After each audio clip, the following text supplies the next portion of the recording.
各位朋友，大家好。今日同大家分享下一啲有關禮貌嘅事。咁我分享之前就同大家講下嗱，天氣好熱。咁據聞就話睇到啲天氣啊，即係幾個國家嘅天氣咧，就預測咧就話香港喺中秋節前後啦可能有個風好接近香港嘅。咁天有不測之風雲啊，千變萬化，到時吹唔吹到香港呢？咁要到時先算啦。我不過提醒下大家，留意下你哋安排活動，好唔好啊？咁就關於個禮貌問題，其實而家生意難做特別啲實體店做門市嗰啲，你禮貌唔好，你品質唔好，你真係唔使做咁我咧就星期六我就經蓮塘口岸啦，咁個商場度就我見到個電信公司啊，跟聯通，咁個 counter 當時咧就係得兩個年青人喺度篤緊手機，咁我見乜都冇噶，好空洞洞噶嗰個 counter，得翻兩個人坐喺度啫，乜都會，台面就好清潔嘅，乜嘢都冇擺，只有兩個年青人喺度篤手機。咁我就行埋去，我就將當時我哋嘅對白我完整咁同大家複述一次，等你哋大家聽下。講埋到去我就話唔好意思，請問聲呢度可唔可以交電話費啊？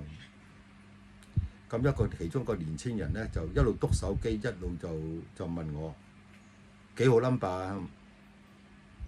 咁我就同佢講啦，13年幾號，我話聲俾佢聽。咁佢一路冇應我，亦冇望我，淨係一路篤手機，一路咁篤完之後，咁當時我隻手揸住100蚊嘅，咁我擺喺台面度，咁佢就一手攞咗我100蚊就抌落櫃桶，咁繼續篤手機。咁篤完之後啦，佢話得㗎啦，咁樣交咗啦。咁我就話：我知唔知我欠幾多？有冇欠月費？或者而家交幾多個月啊？得㗎啦，總之你用到12月中啦。咁你有冇單啊？冇單㗎。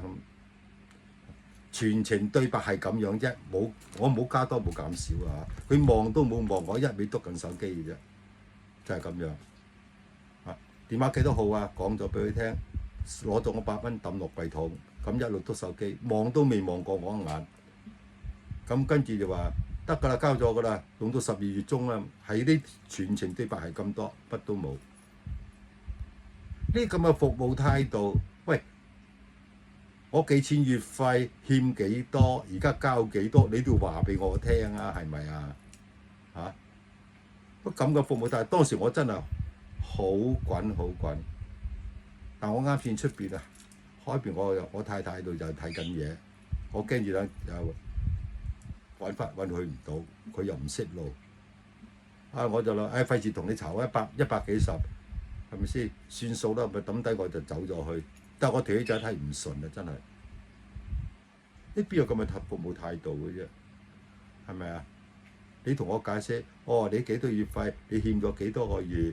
而家交咗幾多個月？係咪啊？咁100蚊抌落櫃桶，交咗啦，用到12月中啦，你就係咁簡單嘅啫。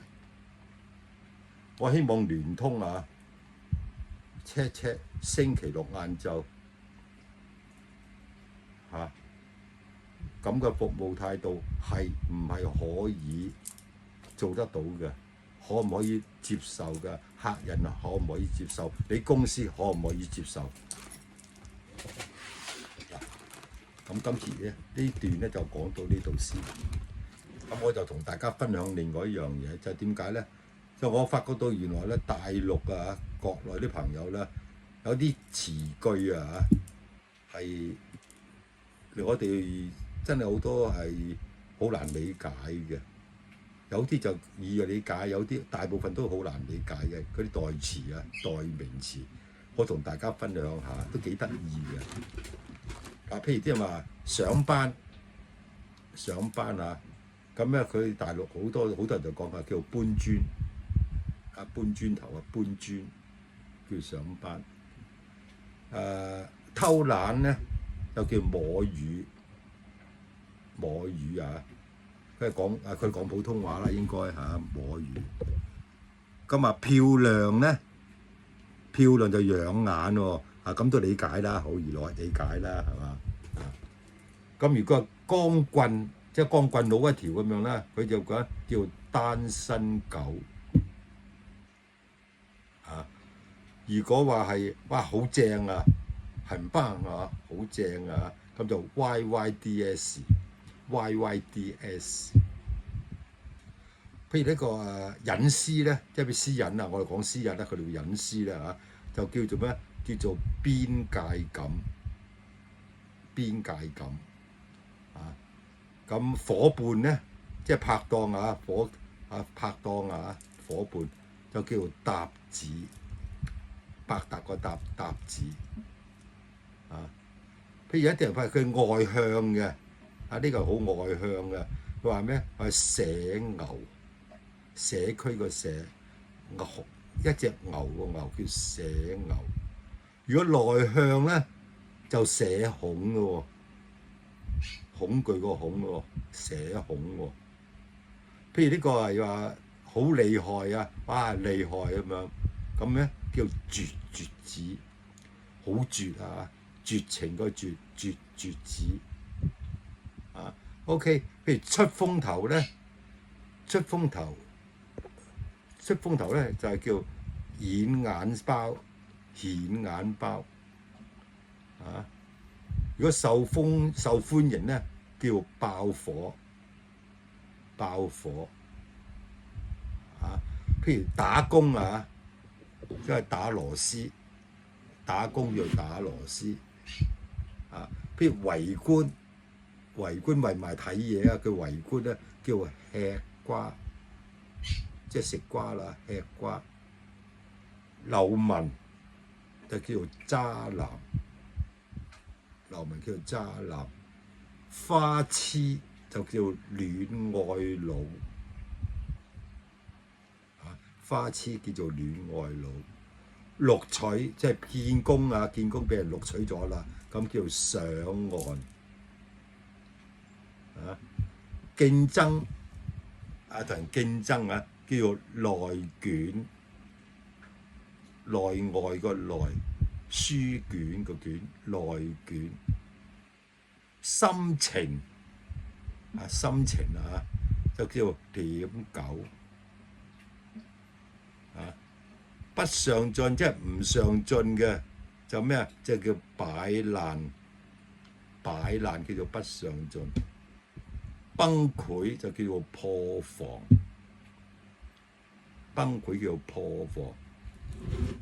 好多嘢講出我真係好唔理解嘅，係咪啊？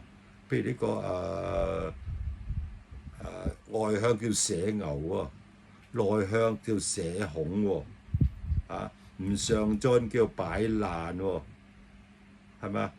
崩潰叫破防，都有啲拉楞啊！即係佢個冇咗防禦啊嘛，崩潰咗嘅破防都有啲拉楞。圍觀叫吃瓜，好多都係好唔理解嘅，即係我哋理解唔到。有時你哋大家如果聽到啲國內一啲朋友講呢啲咁嘅代語詞咧，你哋都知道我哋講乜嘢嗱。幾得意嘅呢啲就係咁咧，今日同大家分享到呢啲嘢先，好嘛？咁下次再同大家睇有啲咩趣味嘅嘢同大家分享下。OK， 天氣炎熱，大家飲多啲水多啲休息。OK， 好啦，拜拜，預祝大家中秋節快樂。